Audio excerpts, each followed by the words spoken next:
Alam mo, may isang simpleng linya mula kay Mark Twain na parang biro lang pakinggan, pero kapag pinag-isipan mo, ang bigat ng tama. If you tell the truth, you don't have to remember anything. Ang tanong, bakit nga ba kailangan mong mag-remember ng isang bagay kung nagsasabi ka ng totoo? Kasi kapag nagsisinungaling ka, doon nagsisimula ang gulo. Isipin mo to, may isang tao na nagsabi ng maliit na kasinungalingan.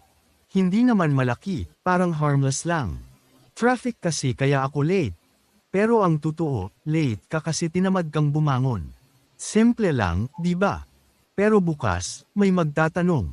Grabe traffic kahapon, saan ka na-stop? Ngayon, mapipilitan kang gumawa ng detalye. Doon sa may, EDSA, bandang ano. Biglang kailangan mong alalahanin ang kasinungalingan mo. At hindi lang isa, kundi lahat ng kasunod nito. Diyan mo mare-realize, ang kasinungalingan, parang utang. Habang tumatagal, lumalaki, at damadami ang interest. Habang ang katotohanan, isang beses mo lang sasabihin, tapos na. Wala kang babalikan, wala kang iisipin, wala kang ikakabahala. Pero bakit nga ba tayo nagsisinungaling?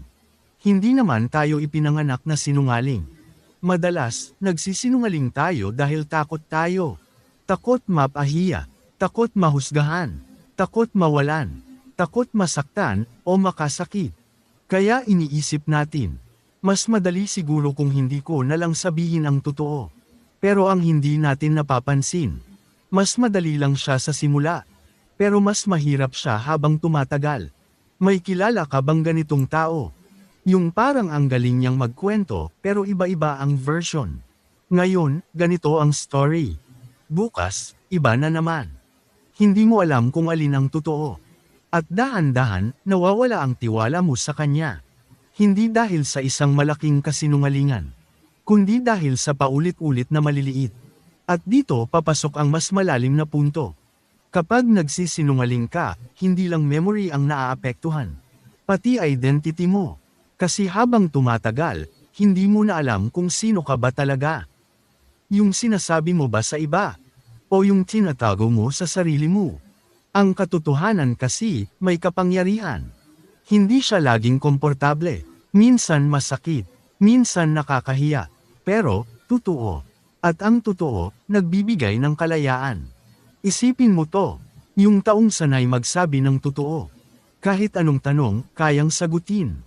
Hindi niya kailangang mag-isip ng script. Hindi niya kailangang mag-adjust ng story. Kasi ang dala niya, consistency. At ang consistency, nagiging tiwala. Pero hindi ibig sabihin nito, madali. Minsan, ang pagsasabi ng totoo, may kapalit. Pwede kang mawalan ng tao. Pwede kang mapag-alitan. Pwede kang masaktan. Pero ang kapalit din nito, respeto sa sarili. Kasi sa huli, hindi mo kayang takasan ang sarili mo. Pwede mong lokohin ang ibang tao. Pero hindi mo kayang lokohin ang konsensya mo ng matagal. At kapag tahimik ka na, doon nagsasalita ang totoo. Kaya minsan, tanungin mo sarili mo. Bakit ko ba kailangan magsinungaling? Para ba maprotektahan ang image mo? Para ba maiwasan ang problema? O para lang hindi ka ma-judge? At ngayon, baliktaran natin. Ano kaya ang mangyayari kung piliin mong magsabi ng totoo? Oo, pwedeng may discomfort. Pero walang takot. Walang kaba na, baka mahuli ako. Walang anxiety na, ano nga ulit sinabi ko dati? Kasi malinaw ka. May isang magandang epekto pa ang pagiging totoo. Nakaka-attract ka ng tamang tao. Yung mga taong tatanggap sa iyo, hindi dahil sa image mo, kundi dahil sa kung sino ka talaga. At hindi ba yon ang mas mahalaga? Kasi kung iisipin mo, anong silbi ng approval ng ibang tao? Kung based naman sa kasinungalingan, parang nanalo ka, pero hindi ikaw yung tunay na nanalo. Kaya minsan, mas okay nang mawalan, kaysa manalo sa maling paraan. Mas okay nang masaktan sa totoo, kaysa maging masaya sa kasinungalingan. At dito bumabalik yung sinabi ni Mark Twain. Kung nagsasabi ka ng totoo, hindi mo kailangang mag-remember ng kahit ano. Hindi dahil perfect ka, hindi dahil wala kang pagkakamali, kundi dahil wala kang tinatago. So ngayon, simple lang ang challenge. Hindi mo kailangang baguhin agad buong buhay mo. Simulan mo lang sa maliit. Sa susunod na may pagkakataon kang magsinungaling, huminto ka sandali. Tanungin mo sarili mo, anong mangyayari kung maging totoo ako ngayon? Baka doon mo ma-realize, ang katotohanan, hindi kalaban. Siya ang magpapalaya sa'yo. At kapag nasanay ka na, mapapansin mo, mas gumagaan ang buhay mo.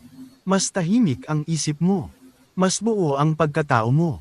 Kasi sa dulo ng lahat, hindi mo kailangang alalahanin ang mga sinabi mo. Kasi ang dala mo, isang bagay na hindi mo kailangang kabisaduhin.